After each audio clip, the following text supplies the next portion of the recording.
kita saat ini akan menaikkan pujian penyembahan edisi akhir zaman terkini bersama Sangkakala Worship dan hambanya, Pastor Dhani Krishna Supangat. Wow. Dan kita akan mulai dengan pujian zaman sekarang. Berjagalah.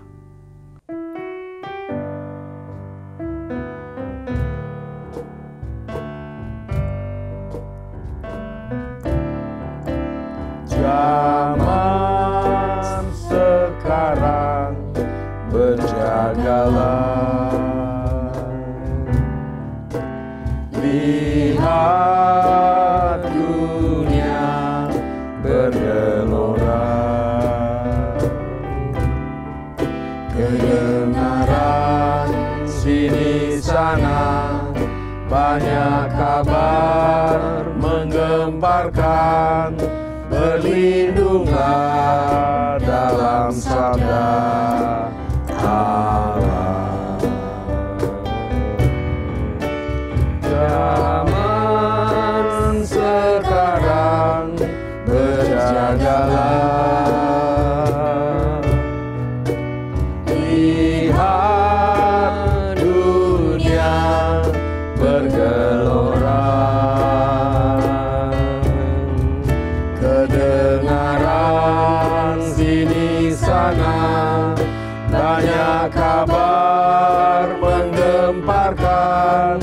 Berlindunglah dalam sabda Allah.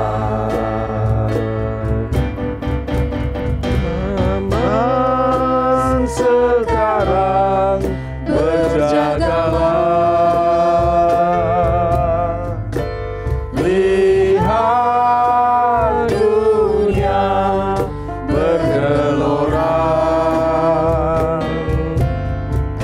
kedengaran sini sana banyak kabar menggemparkan. Berlindunglah dalam sabda Allah. Musik saja kita teduh dalam hadiratnya. Zaman sekarang, saudara, berjaga-jagalah seperti khotbah Yesus di Matius 25. Lihat dunia bergelora, goncangan di laut, goncangan di bumi, bahkan goncangan di langit, tanda-tanda di langit terjadi. Banyak kabar menggemparkan. Mari hari-hari ini jangan takut, jangan khawatir, jangan paranoid. Berlindunglah dalam sabda Allah. Zaman sekarang berjagalah, lihat dunia bergelora, kedengaran sini sana banyak kabar menyatakan.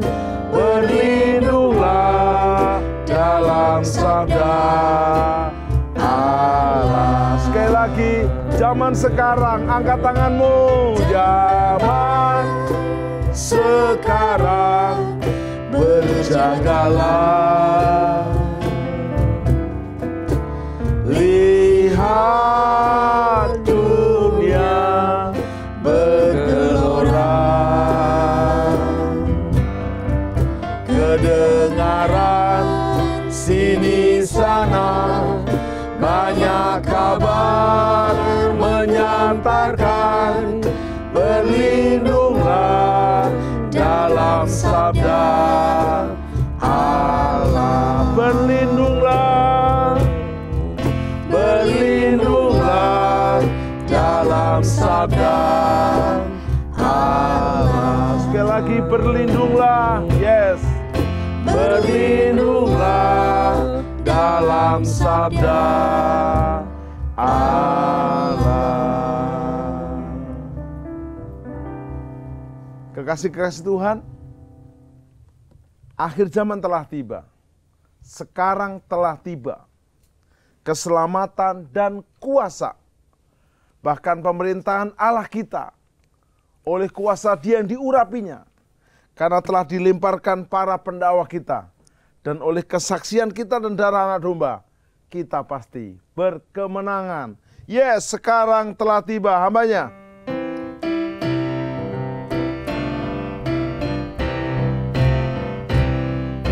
Sekarang telah tiba keselamatan dan kuasa, dan pemerintahan Allah kita, kuasanya yang diurapinya, karena telah dilemparkannya para pendakwa kita. Sekarang telah tiba. Sekarang telah tiba keselamatan dan kuasa, dan pemerintahan Allah kita, kuasanya yang diurapinya, karena telah dilemparkannya para pendakwa kita. Oleh darah anak domba, oleh kesaksian kita, iblis dikalahkan, kuasanya dihancurkan oleh darah anak domba. Sekarang telah tiba keselamatan dan kuasa, dan pemerintahan Allah kita, kuasanya yang diurapinya, karena telah dilemparkannya para pendakwa kita. Oleh darah anak domba, oleh kesaksian kita, iblis dikalahkan, kuasanya dihancurkan oleh darah anak domba. Oleh darah anak domba, oleh kesaksian kita, iblis dikalahkan, kuasanya dihancurkan oleh darah anak domba. Oleh darah anak domba. One, two. Oleh kesaksian kita, iblis dikalahkan, kuasanya dihancurkan oleh darah anak domba. Oleh darah anak domba. Sekali lagi, oleh darah anak domba. Darah domba Yesus Kristus. Yes. Kita akan bersukacita mendekati, dekat sekali, akhirnya akhir zaman. Dengan kita nggak perlu takut kepada antikris.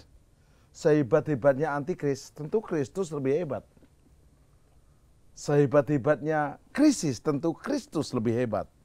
Karena itu kita bersukacita di dalam Yohanes 14 ayat yang ke-1, 2, dan 3, Yesus berkata, jangan gelisah hatimu. Di rumah Bapakku banyak tempat tinggal. Kalau aku sudah menyediakan bagimu, aku akan datang kembali. Berjumpa dia dengan sukacita, karena dia datang kembali membawa kita ke rumahnya di surga. Bukan rumah home, tapi bukan juga house, tapi adalah mansion, rumah yang besar dan lengkap. Tak lama lagi kita berjumpa Yesus.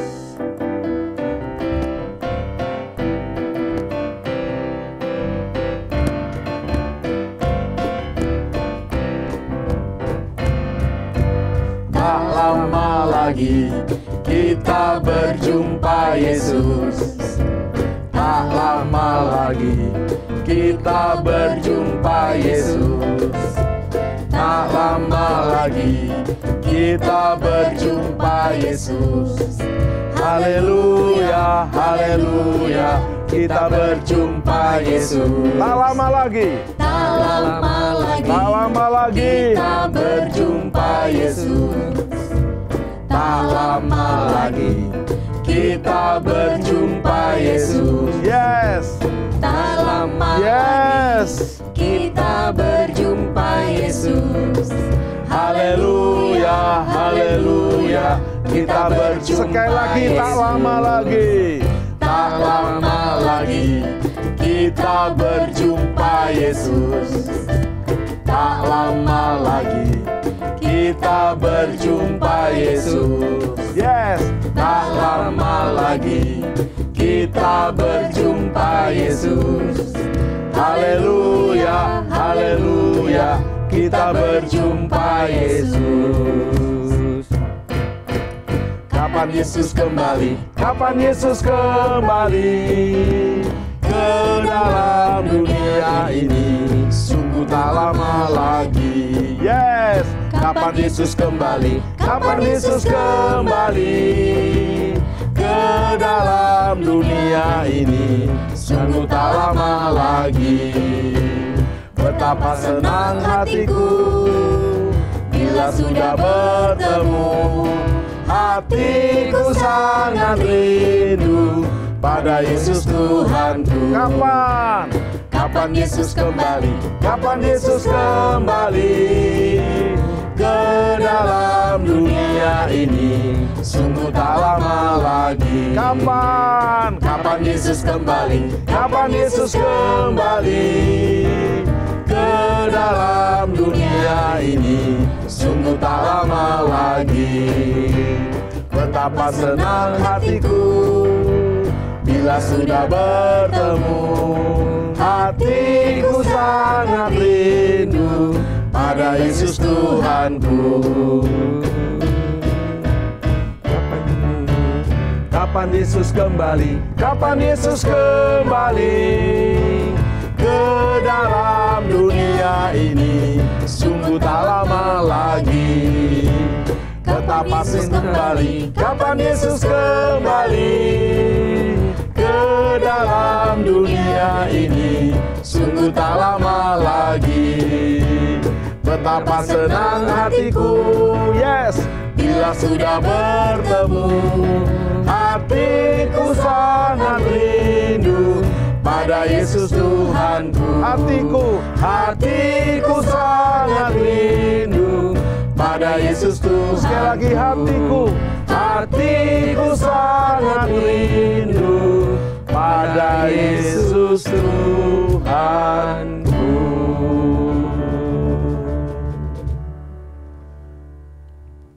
Pada akhirnya kita juga akan sadar.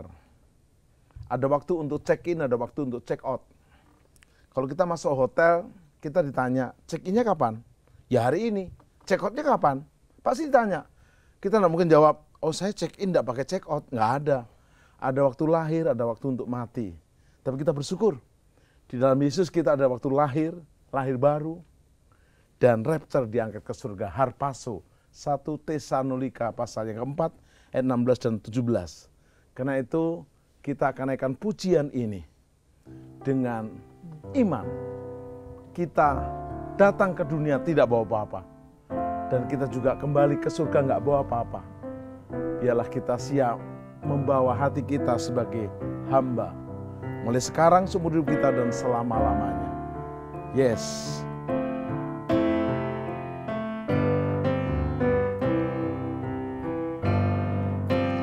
Ku tak membawa apapun juga saat ku datang ke dunia.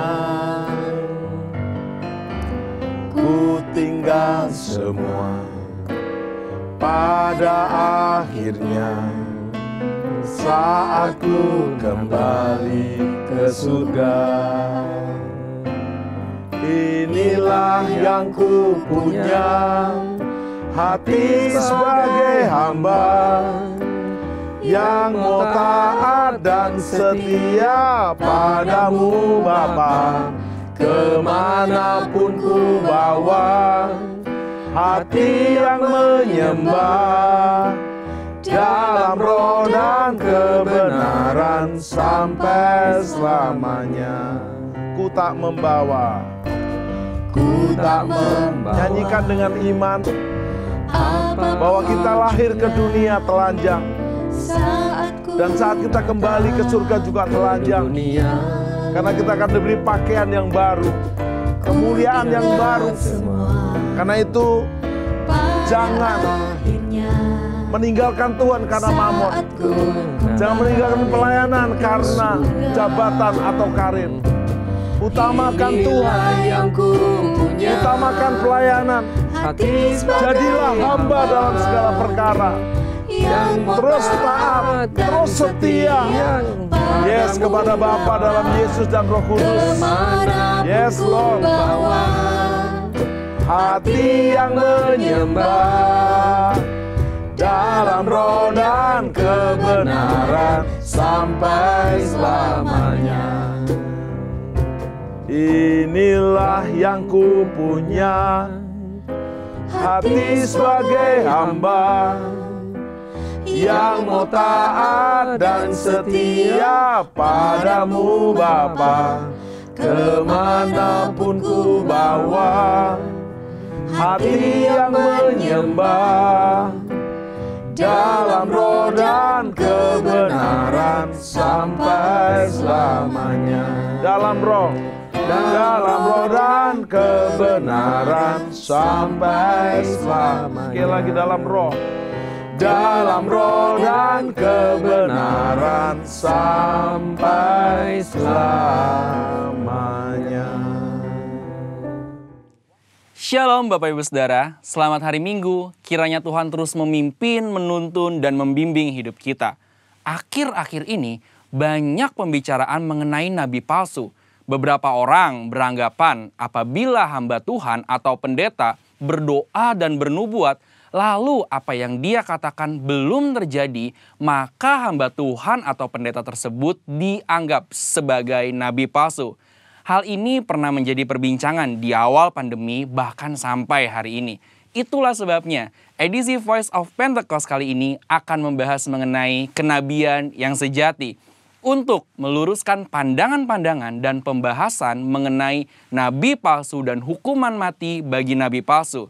Di dalam Ulangan 18 ayat 20-22 dikatakan, seorang nabi palsu layak mendapatkan hukuman mati karena dua alasan. Yang pertama, mengucapkan demi nama Tuhan perkataan yang tidak Tuhan perintahkan. Yang kedua, berkata-kata demi nama Allah lain. Arti yang kedua ini sangat jelas, yaitu secara jelas menggunakan nama Allah lain. Namun, perihal alasan yang pertama, apakah tandanya seseorang mengucapkan demi nama Tuhan sesuatu yang tidak Tuhan perintahkan? Bagaimanakah mengukur perkataan tersebut terjadi atau tidak? Tentu jawabannya adalah menunggu.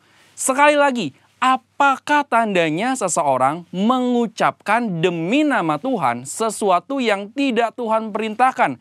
Bagaimanakah mengukur perkataan tersebut terjadi atau tidak? Jawabannya hanya menunggu. Bisa cepat, lama, atau sangat lama. Seperti halnya mengenai hari penghakiman.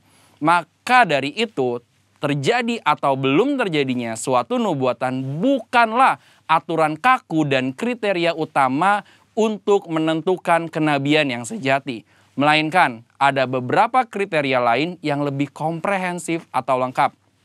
Pertama, kesesuaian dengan nabi lain dan firman Tuhan secara keseluruhan. Kedua, berasal dari Tuhan walaupun terkadang tidak sesuai dengan kehendak pribadi sang nabi itu sendiri. Ketiga, membawa umat ke dalam rencana Allah. Keempat, tidak mencuri kemuliaan Tuhan. Kelima, karakter nabi yang sesuai dengan karakter Allah. Kriteria ini lebih tepat untuk melihat kenabian yang sejati. Lalu pertanyaan berikutnya, bagaimana dengan hukuman mati bagi nabi palsu dengan cara melemparinya dengan batu? Rasanya hal ini sudah tidak lagi relevan. Karena ini berarti pezina, penyembah berhala, pelanggaran yang tidak dapat diampuni juga harus dihukum mati dengan dilempari batu.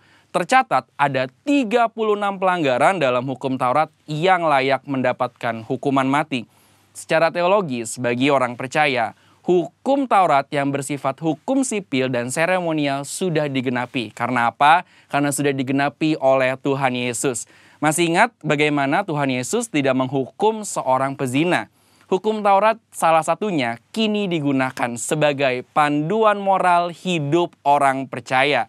Kita tidak lagi hidup di bawah hukum Taurat, melainkan hukum Kristus. Seperti yang Paulus katakan dalam 1 Korintus 9 ayat 21, bahwa kini ia hidup di bawah hukum Kristus.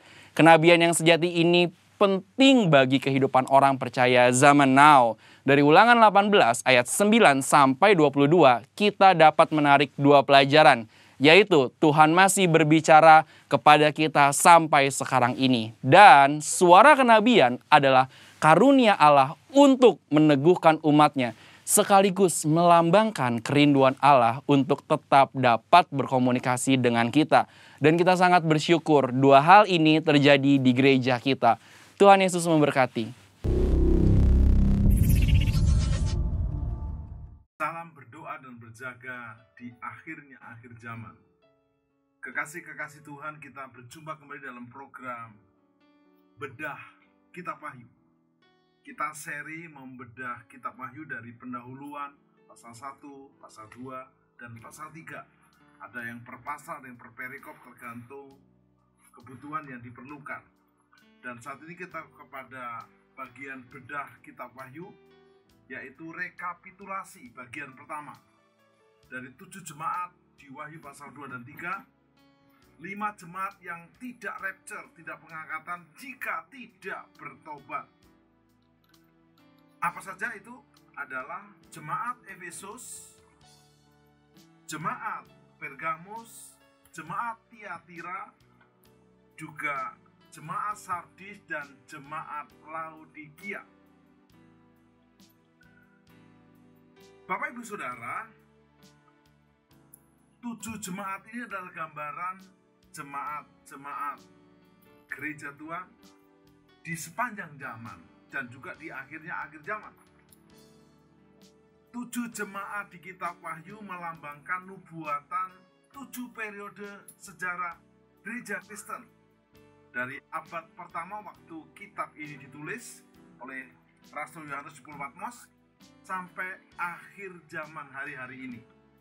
Dan apa yang menarik?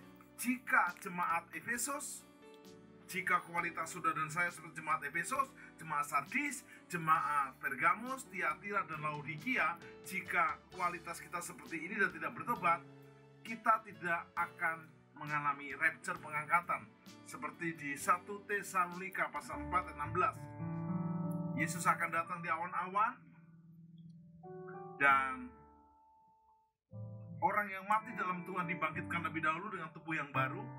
Kita orang percaya harpazo bahasa Yunaninya, yaitu rapture.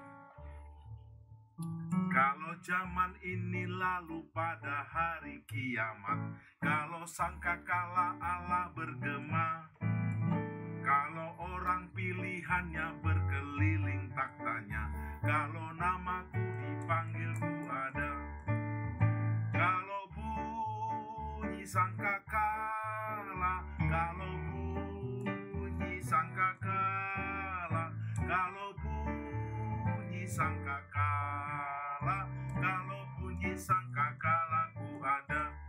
Ini juga tertulis dalam 1 Korintus 15 ayat 51. Kalau bunyi sangkakala, kalau bunyi sangkakala, kalau bunyi sangkakala, kalau bunyi sangkakala ku ada. Kalau saya keluar negeri biasanya saya bukan hanya membawa KTP. Saya pastikan saya punya tiket, punya paspor, dan visanya saya bawa. Tentu kalau visa Amerika, visa Eropa itu menjadi satu, nempel di paspornya. Tetapi kalau visa Australia dan Belanda itu kadang terpisah. Australia yang terpisah. Dan saya pastikan visanya nggak ketinggalan. 5 jemaat ini jadi cerminan buat kita supaya kita nggak ketinggalan. Ada teman saya mau ke luar negeri, ke Malaysia, sudah deket bandara dia baru sadar paspornya ketinggalan. Untung supirnya di rumah masih standby dan nyusul, untung masih nututi. Tapi ingat, kalau udah rapture terjadi dan kita tidak memenuhi syarat, lewat. Dan kita akan coba bercermin dari 5 jemaat yang tidak rapture ini jika tidak bertobat. Kita mulai pertama, jemaat Efesus. Wahyu 2 ayat 1-7. Dan sudah ada kolom-kolom yang kita bisa pelajari. Ada kolom yang diperuntukkan kepada sidang jemaat di Efesus, lalu ada kolom identitas Kristus, pujian, teguran, nasihat, dan janji Tuhan bagi pemenang. Dari kolom-kolom yang sudah dikelompokkan ini, kita bisa pelajari, ternyata kita bisa belajar dari kualitas jemaat Efesus. Wahyu 2:4 berkata begini, namun aku mencela engkau. Kenapa dicela? Kota Efesus adalah kota yang terkenal sebagai pusat perdagangan, kota metropolitan kalau zaman now. Juga pusat kebudayaan, menjadi pusat daripada penduduk yang begitu maju zaman itu. Tetapi sayang, penduduk Efesus juga sangat mempercayai tahyul dan sihir, menyebabkan penduduk kota itu sangat rendah moralnya. Metropolitan tapi moralnya rendah, persis zaman sekarang. Walaupun demikian, jemaat Efesus tetap teguh dengan kasih dan kesetiaan mereka. Sementara kota Efesus moralnya rendah, jemaat lumayan. Mereka berhasil menolak guru-guru palsu yang menyusup. Mereka sungguh-sungguh menjaga pengajaran yang benar dalam Kristus. Sayangnya mereka begitu ketatnya menjalankan ibadah, tapi ada yang disayangkan. Mereka kehilangan kasih mula-mula. Walaupun mereka tetap ibadah, tapi kasih antar sesama mereka menjadi dingin. Kasih kepada Tuhan juga berubah. Secara nubuatan, jemaat Efesus melambangkan periode kekristenan gereja mula-mula yang dibangun di zaman para rasul. Pada awal gereja sampai pada abad ke-100 Masehi. 33 Masehi sampai 100 Masehi. Tapi yang menarik, Tuhan menegur jemaat ini. Dan ini persis seperti teguran Yesus pada Petrus di Yohanes 21:15. Kau cintaku, kau cintaku, kau cintaku Simon Petrus, kau cintaku, kau cintaku, kau cintaku, kau cintaku Simon Petrus, kau cintaku. Jawaban Petrus, Tuhan tahu jikalau aku cinta padamu. Kalau begitu, kata Tuhan, gembalakan domba-dombaku. Tuhan tahu jikalau aku cinta padamu. Kalau begitu, gembalakan domba-dombaku. Dan Petrus kembali kepada cinta mula-mulanya. Bahkan akhirnya Petrus berani memberi mati disalib di Roma, kepala terbalik. Dia berani menggembalakan. Dia menjadi penatua yang bersama penatua lainnya. Dia berani ke Cornelius, membaptis Cornelius, jenderal yang dari bangsa bukan Yahudi. Dan dia menulis surat pengembalaan 1 Petrus yang begitu powerful. Apa yang menarik? Ayo, dari teladan jemaat Efesus, jangan tinggalkan kasih mula-mula. Tetap cinta dan dalam dengan Dia. Secara nubuatan, ini melambangkan gereja awal. Tapi kita bisa pelajari supaya kita boleh tidak seperti Efesus yang zaman dahulu. Kita Efesus yang kembali ke cinta mula-mula. Apa yang membuat Saul ditolak Tuhan? Dia kehilangan cinta mula-mula. Daud juga pernah jatuh. Juga jatuhnya Daud tidak lebih ringan dari Saul. Namun Daud mau kembali ke cinta mula-mula. Yang kedua, Jemaat Pergamus, Wahyu 2 ayat 12-17. Ada kolom-kolom yang kita bisa pelajari. Ada kolom identitas Kristus di Pergamus yang memakai pedang yang tajam bermata dua. Berarti tajam dan tegas. Pujiannya dia tidak menyangkal nama Tuhan. Jemaat Pergamus sangat keren. Ada teguran, menganut ajaran Biliam, ajaran Balak, Nikolaus. Nikolaus itu menyenangkan orang banyak. Sekarang banyak pengkhotbah, guru-guru menyenangkan banyak orang. Mohon maaf, saya tidak mencoba menyenangkan saudara. Kalau tegur ya tegur. Dan akhirnya ada nasihat saudara bertobat. Kalau bertobat dan ada janji akan menjadi lebih daripada pemenang. Kekasih-kekasih Tuhan, di dalam Wahyu 2 ayat 14 dan 15 jelas dikatakan, tetapi aku mempunyai beberapa, yaitu keberatan mengenai kamu karena ada yang mengikuti ajaran Biliam, ajaran yang sesat-sesat, juga Balak, dan juga mereka ikut ajaran Nikolaus. Biliam adalah motivasi pelayanan yang salah.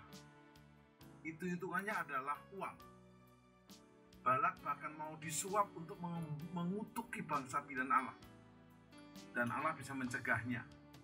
Tetapi Balak tetap bisa mempengaruhi Israel terkutuk karena mempengaruhi untuk Israel berzina. Dan akhirnya Tuhan kutuki bukan karena Balak tapi karena berzinanya.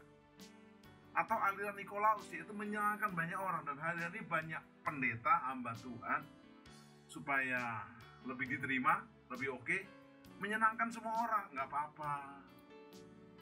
apa-apa, sekarang berdosa, nanti tobat. Oh nggak apa-apa, nggak berdoa berjaga, kiamat masih lama. Saya beritahu, hati-hati. Saya nggak bilang bahwa besok kiamat, tapi yang pasti kiamat sudah lebih dekat. Jangan jadi pengolok-pengolok yang menyatakan, oh masih lama, nggak jelas. Ingat Bapak Ibu Saudara, Biliam di Wahyu pasal 2 ini adalah sebuah lambang bahwa mereka telah melanggar hukum Allah karena telah berkompromi dengan melakukan penyembahan kepada dewa-dewa waktu itu dan kaisar supaya aman.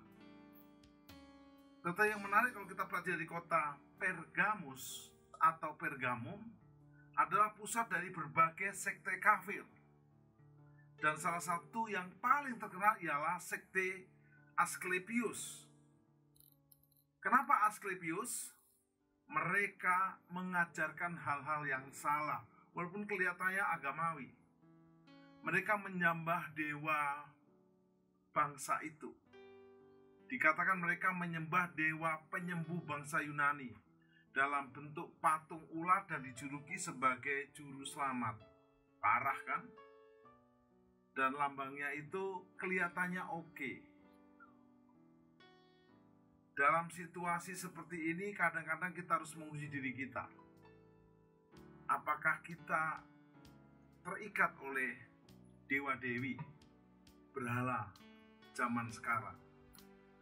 Zaman dahulu mungkin patung, zaman dahulu mungkin ada ilah, zaman sekarang bisa hobi menjadi berhala, bisa kebiasaan, bisa hal-hal yang kelihatannya mulia, terhormat, tapi itu dosa. Ingat, waktu orang menyembah berhala, dia menghindari penyembahan kepada Tuhan. Jadi apa saja yang menghindari Anda penyembahan kepada Tuhan, buat apa ibadah Zoom, ibadah online, buat apa? Terus dia tidur terus, minggu pun tidur. Pastikan Anda berubah. Jangan seperti jemaat seperti ini, berubah. Kondisi Pergamus Anda lewat. Yang ketiga, jemaat Tiatira, Wahyu 2 ayat 18 sampai 29. Kolomnya seperti ini. Identitas Kristus dikatakan sebagai anak Allah yang matanya bagikan nyala api, kakinya bagikan tembaga. Tembaga itu hamba, nyala api itu yang tajam memeriksa kita. Pujiannya berkarya dalam kasih dan iman dan pelayanan. Bagus.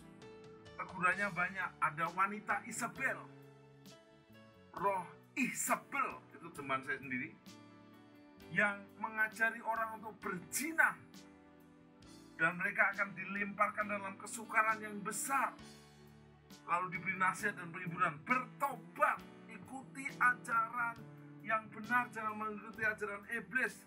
Dan janji Tuhan kalau engkau menang.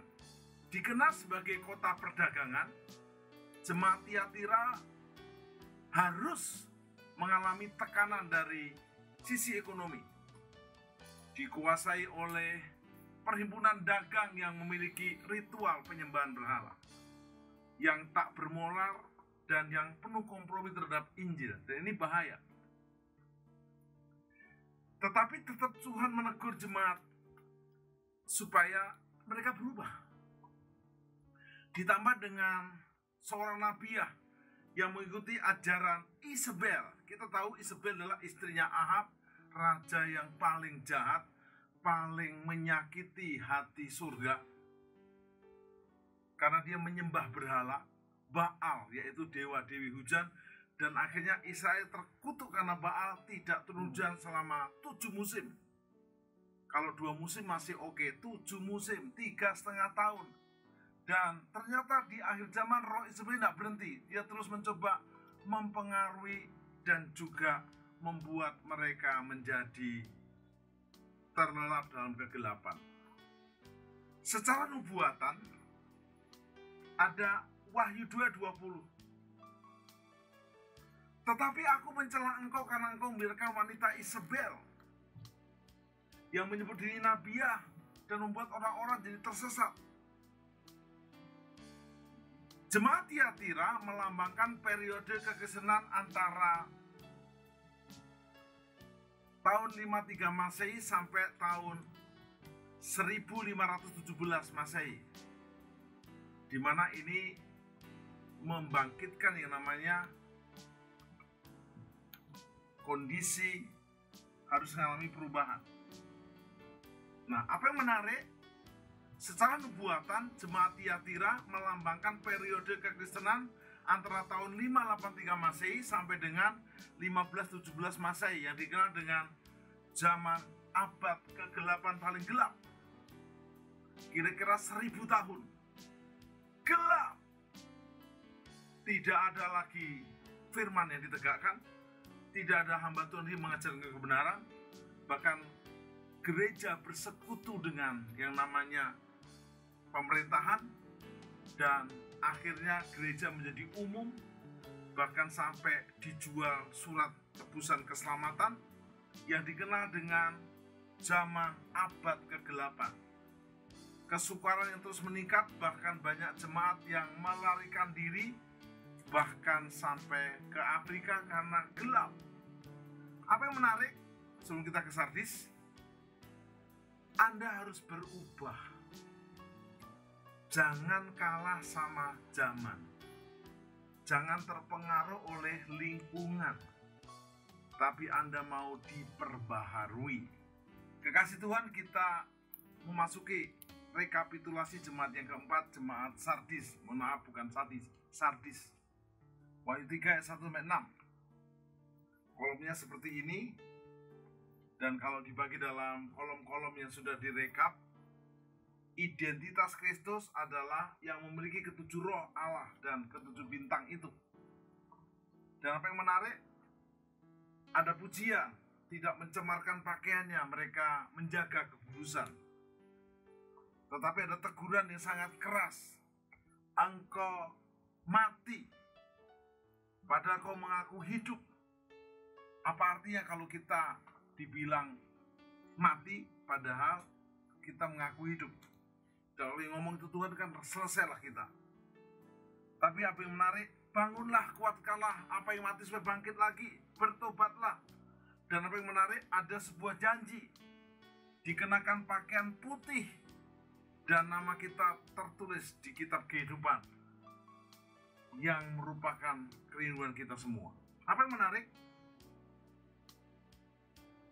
Terbuai dengan kejayaan masa lampau, sering saya dan saudara tidak peduli dengan yang namanya kehidupan untuk makin diperbarui, makin berubah dan makin berkenan. Jemaat ini terbuai dengan kejayaan masa lampau, jemaat sadis tidak peduli dengan hal-hal yang rohani, cenderung merasa nyaman, merasa oke di zona yang nyaman dan oke.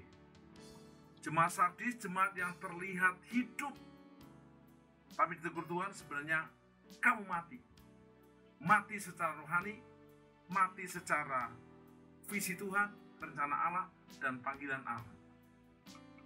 Secara nubuatan, jemaat sadis melambangkan periode jemaat kekristenan antara 1517 sampai 1798. Munculnya pertobatan dan reformasi gereja.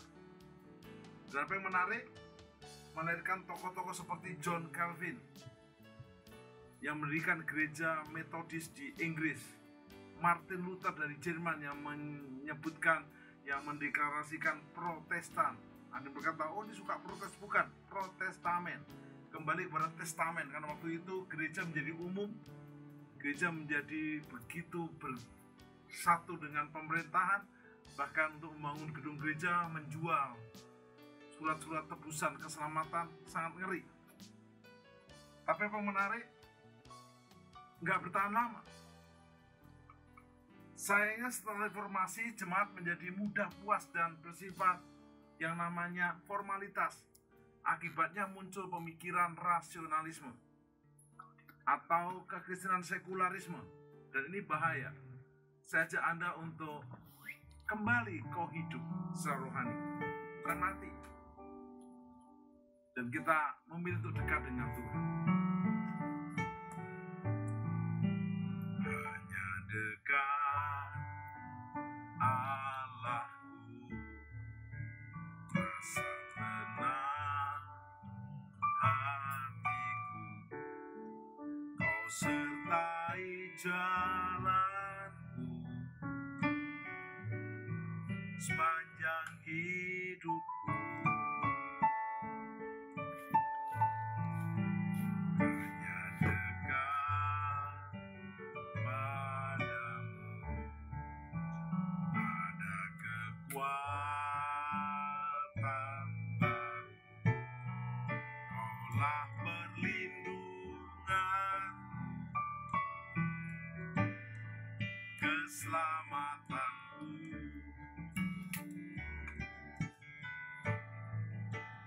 Ingin selalu bersekutu denganmu,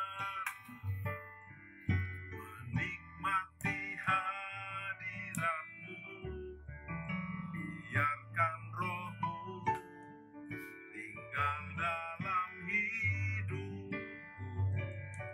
Sungguh indah bersamamu selamanya.